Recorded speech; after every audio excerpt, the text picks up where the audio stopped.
Yang jadi masalah, ada orang minta yang lain dikabulkan, dia tidak. Ini masalahnya. Dan ternyata bukan Allah nggak ngabulkan, bukan. Ketika Allah akan berikan, tidak tembus pada dirinya. Nih lihat. Ini apa? Jangan katakan wallahu alam, gelas ya. Baik. Di atasnya ada apa? Tutup. Saya buka tutupnya. Perhatikan baik-baik. Ini apa? Spidol. Kalau saya masukkan ke dalam gelas, bisa? Masuk? Masuk. Lihat baik-baik. Sekarang saya tutup dengan ini. Masih bisa masuk? Tidak. Perhatikan baik-baik. Sulit.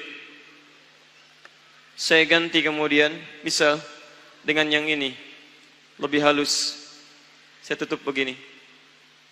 Masih bisa masuk? Sulit. Mau dipaksa jadi masuk ke dalam, jadi kotor, tidak bisa diminum. Lihat baik-baik. Terkadang ketika Allah dengan sifat sayangnya ingin mengabulkan permohonan hambanya, bukan doa tidak dikabulkan, tapi permohonan ini tidak sampai pada dirinya karena ada sekat yang menutup. Itulah dosa. Itulah maksiat. Semakin pekat dosanya, semakin kuat penghalangnya, maka semakin sulit kemudian Allah memberikan rahmat yang turun pada dirinya. Maka banyak hadis menyampaikan kepada kita, lihat baik-baik. Saya sampaikan satu hadis dari Nabi SAW. Thumma dzakara rajula. Lalu Nabi mengisahkan tentang seorang lelaki. Yutilus safara, yang menempuh perjalanan jauh. Orang yang menempuh perjalanan jauh, maka doanya cepat dikabulkan oleh Allah Subhanahu wa ta'ala. Teman-teman yang ikut dari Bandar Lampung, ada yang tadi jaraknya 150 km Tulang Bawang dari sini. Lihat, begitu di jalan, mohon kepada Allah, minta. Ya, safar yang baik itu cepat mengabulkan doa. Orang ini safar. Yamuddu yadaihi ilas sama, dia mengangkat tangannya ke langit begini. Orang yang berdoa mengangkat tangan itu lebih cepat dikabulkan daripada yang diam. Hadisnya banyak. Di Abu Dawud nomor hadis 1480 sampai 1490. Awas, innallaha hayyun karimun. Allah itu maha pemalu dan maha mulia, dan akan merasa malu kalau meninggalkan hamba yang mengangkat tangan, menurunkan tangannya dalam keadaan hampa. Maksudnya, orang yang mengangkat tangan akan lebih cepat dikabulkan doanya dibandingkan yang diam. 3. Fayaqulu ya Rabb, ya Rabb. Maka dia berkata, ya Rabb, ya Rabb. Memohon dengan al-asma'ul husna. Sifat rububiyah Allah. Yang kalau dimintakan dikabulkan. Ya Rabb, ya Rabb. Quran surah ke-17. Ayat 110 sampai 111. Paling kanan di pertengahan. Lihat baik-baik. Allah menjamin dalam Al-Quran. Seseorang yang memohon kepada Allah. Dengan kalimat-kalimat al-asma'ul husna akan lebih cepat dikabulkan dibanding orang yang langsung memohon kepada Allah tanpa menyebut kalimat al-asma'ul husna. Qulid'ullaha awid'ur rahman ayyamma tada'u falahul asma'ul husna. Kalau Anda punya masalah, sebut nama Allah. Bukan mengeluh. Atau sebut namanya ya Rahman. Tapi kalau Anda mampu, cari nama-nama Allah yang terbaik sesuai dengan persoalan yang sedang kita hadapi. Namanya Al-Asma'ul Husna. Jadi Asma'ul Husna itu bukan dihafal. Ya Allah, Ya Rahman, Ya Rahim, Ya Malik, Ya Qudus. Boleh dihafalkan. Tapi hafalan ini maksudnya membantu kita untuk bisa memilihnya saat kita membutuhkannya. Misal, Anda sedang punya masalah kesulitan. Mau berdoa, sebut namanya yang sesuai dengan kesulitan Anda. Ya Al-Fattah. Masalahnya rezeki, sebut ya Allah ya Razzaq. Di pekerjaan ada yang ganggu Anda, sebut ya Allah ya Jabbar. Anda punya masalah, ya Allah ya Sabar. Nggak harus disebutkan semuanya. Ya Allah ya Rahman ya Rahim ya Malik ya Qudus ya. Semua disebutkan. Masya Allah. Akhirnya yang tidak diminta pun diberikan. Anda nggak sedang punya masalah, ya Sabar ya Sabar. Sabar itu adalah permohonan kepada Allah supaya diberikan kesabaran saat punya masalah. Anda nggak sedang punya masalah, minta diberikan kesabaran. Itu artinya sama dengan minta masalah. Hati-hati. Banyak kalimat-kalimatnya, pilih. Kitab Al-Aqaid Al-Islamiyah, karangan Syekh Sayyid Sabiq, halaman 24 sampai 59, posisi paling kanan di pertengahan. Dikisahkan seorang lelaki bermohon kepada Allah setelah dia selesai menunaikan salat. Lihat kalimatnya. Allahumma innaka antal ahadus samad. Alladhi lam yalid wa lam yulad wa lam yakul lahu kufuwan ahad Allahumma inni as'aluka an taghfira liya. Dia sebutkan al-asmaul husna.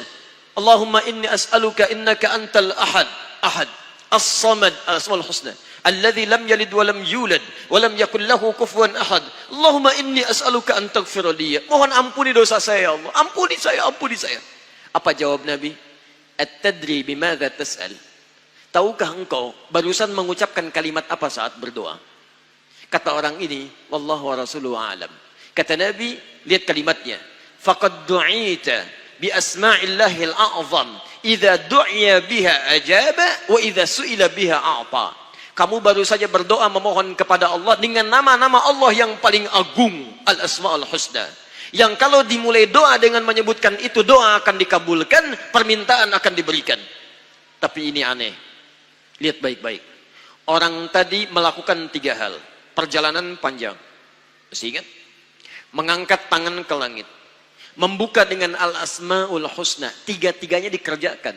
Seharusnya doa dia 6 kali lebih cepat dikabulkan oleh Allah dibandingkan doa orang biasa.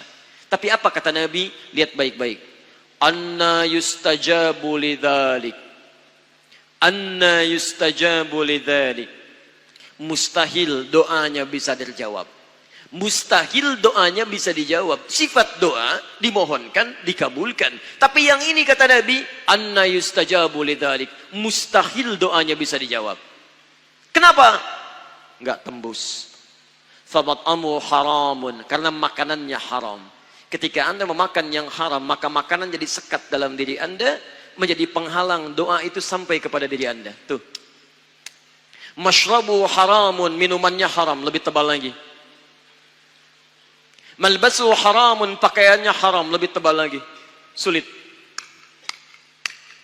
Wa ghudhiya biharamin, dan perangkat hidupnya haram, lebih sulit lagi. Enggak tembus-tembus. Yang paling celaka dibawa yang haram ke rumah, dimasak kemudian oleh ibunya, dibagikan kepada anak-anaknya, muncul haram di keluarga, maka sulit turun rahmat ke dalam keluarga itu.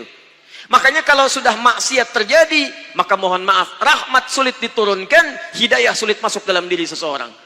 Maaf, ini yang haram beredar dengan darah, masuk ke dalam telinga. Quran kemudian muncul surah ke-6 ayat 25. Wa fi adhanihim waqra, di telinganya akan ada sumbatan. Bukan nggak bisa dengar, yang lain kedengaran. Cuman ketika diminta yang baik-baik, nggak tembus dalam telinganya. Konser musik di GBK, di Jakarta, Masya Allah, dari Lampung, kedengaran. Masjid yang jaraknya 5 meter dari rumah, tak nyampe. Ini rumah dia, ini masjid, mikrofon masjid ke rumahnya begini nih. Sepeda ada, motor ada, mobil ada, kendaraan ada. Allahu Akbar. Hayya 'alas shalah. Gak dengar. Qomat, gak dengar. Konser musik yang jaraknya cukup jauh, Masya Allah, sebelum artisnya datang, tiketnya udah habis.